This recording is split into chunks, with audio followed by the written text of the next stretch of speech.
नमस्कार दोस्तों, आप सभी को सुप्रभातम। मैं हूं ललित कुमावत। आज एक रीट लेवल फर्स्ट और सेकंड का बहुत ही महत्वपूर्ण टॉपिक आरटी एक्ट 2009 के जितने भी वस्तुनिष्ठ प्रश्न प्रतियोगी परीक्षाओं के में आए हुए हैं और आने वाले हैं, यकीन मानिए जो आज मैं 2 वीडियो के माध्यम से इन प्रश्नों को पूरे करूंगा। लगभग 50 क्वेश्चन हो जाएंगे। इन प्रश्नों से एक भी क्वेश्चन जो अगर आरटी एक्ट 2009 से कोई क्वेश्चन बनता है तो इनसे बाहर एक भी क्वेश्चन नहीं आएगा। ये बहुत ही शानदार है। तो बिना टाइम गवाए आज का अपना पहला प्रश्न शुरू करते हैं। जैसा कि आप स्क्रीन पर देख रहे हो, पहला क्वेश्चन आ चुका है। 42वां संविधान संशोधन कब पारित किया गया? तो ये किया गया था 1976 में। नेक्स्ट क्वेश्चन, आरटीई एक्ट 2009 सर्वप्रथम किस सदन में पारित किया गया था? तो मैं आपको दोस्तों बता देना चाहता हूं कि सबसे पहले ये राज्यसभा में पारित किया गया था, फिर लोकसभा में और फिर राष्ट्रपति के हस्ताक्षर हुए थे। नेक्स्ट क्वेश्चन, आरटीई एक्ट 2009 पर प्रतिभा देवी सिंह पाटिल ने कब हस्ताक्षर किए? क्योंकि उस समय राष्ट्रपति प्रतिभा देवी सिंह पाटिल थी, तो जो उस पर प्रतिभा देवी सिंह पाटिल ने जो हस्ताक्षर किए थे वो किए थे 26 अगस्त को। नेक्स्ट क्वेश्चन, ड्रॉप आउट बालकों का संबंध आरटीई एक्ट की किस धारा से? अब पहले आप समझिए ड्रॉप आउट क्या होता है। ड्रॉप आउट का मतलब होता है जैसे कोई बच्चे ने स्कूल एडमिशन लिया, 2-3 महीने आया, फिर स्कूल छोड़कर चला गया, तो उसको अपन ड्रॉप आउट बालक कहेंगे। तो ये इसको कौन सी धारा में आएगा? तो ये आएगा धारा 4 में। नेक्स्ट क्वेश्चन, अनुच्छेद 21A का संबंध है बालकों के मूल अधिकारों से, अभिभावकों के मूल अधिकारों से, बालकों के कर्तव्यों से, अभिभावकों के कर्तव्यों से। तो अनुच्छेद 21A का संबंध है बालकों के मूल अधिकारों से। Next question, RTE act 2009 Lok Sabha में कब पारित हुआ? तो ये आरटीई एक्ट लोकसभा में 26 अगस्त को पारित हुआ था। नेक्स्ट क्वेश्चन, आरटीई एक्ट 2009 में कुल कितनी धाराएं हैं? तो इसमें 38 धाराएं हैं। नेक्स्ट क्वेश्चन, अनुच्छेद 45 का संबंध है? तो अनुच्छेद 45 का संबंध है 3 से 6 वर्ष तक के बालकों के लिए या से।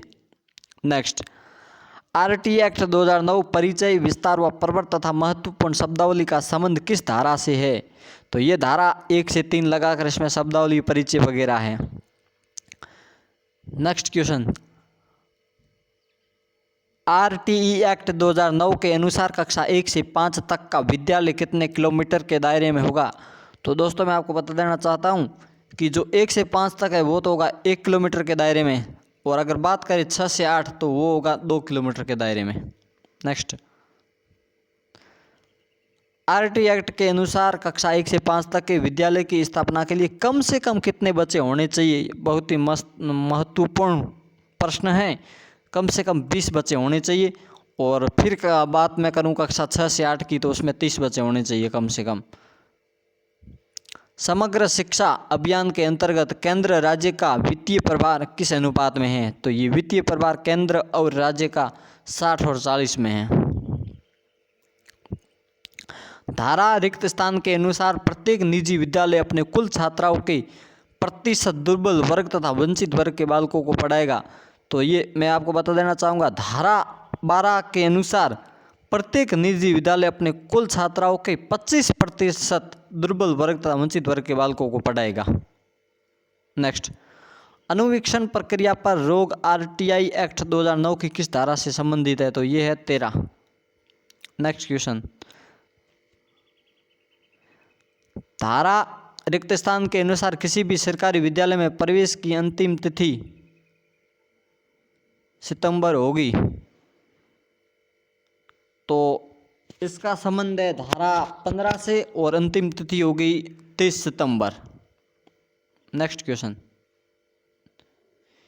किस धारा के अनुसार प्रत्येक विद्यालय में एक विद्यालय प्रबंधन समिति, अब इसका आप इंग्लिश में भी नाम सुन लीजिए, एसएमसी फुल फॉर्म होगी स्कूल मैनेजमेंट कमेटी, तो इसका संबंध है धारा 21 से। नेक्स्ट क्वेश्चन, विद्यालय प्रबंधन समिति में महिला व अभिभावकों की संख्या क्रमशः होगी। तो मैं आपको बता देता हूँ, जो एसएमसी का गठन होता है इसमें 50% महिलाएं होनी अनिवार्य और 75% अभिभावक होनी जरूरी है। फर्स्ट विकल्प। नेक्स्ट, आरटी एक्ट 2009 के संदर्भ में एसडीपी की फुल फॉर्म है। तो इसकी फुल फॉर्म है school development plan. Next, RT act 2009 की किस धारा में शिक्षकों के दायित्वों का उल्लेख किया गया है? तो ये धारा 24 के अंदर शिक्षकों के दायित्वों का उल्लेख किया गया है। दायित्व यही है कि रोजाना स्कूल जाना, समय पर पाठ्यक्रम पूरा कराना, इत्यादि इत्यादि। नेक्स्ट क्वेश्चन, आरटी एक्ट 2009 की धारा रिक्त स्थान के अनुसार किसी भी विद्यालय में शिक्षकों के पदों की स्वीकृति की संख्या के रिक्त स्थान से अधिक पद रिक्त नहीं रखे जाएंगे। तो ये धारा 26 में बात की गई है कि प्रत्येक विद्यालय में 10% से अधिक शिक्षकों के पद रिक्त नहीं होंगे। आज का नेक्स्ट क्वेश्चन है और आज का अंतिम प्रश्न, आरटी एक्ट 2009 की कौन सी धारा प्राइवेट ट्यूशन पर प्रतिबंध लगाती है? तो दोस्तों इसका आंसर मैं आपको नहीं बताऊंगा, इसका आंसर आपको कमेंट बॉक्स में आपको बताना है। इसी के साथ आज की जो अपनी ये टेस्ट सीरीज है इसके महत्वपूर्ण प्रश्न संपूर्ण होते हैं। एक वीडियो के और माध्यम से मैं जो बाकी प्रश्न बचे हुए हैं उनको फिर आपके सामने लेकर लाइव रूबरू होऊंगा। धन्यवाद सर।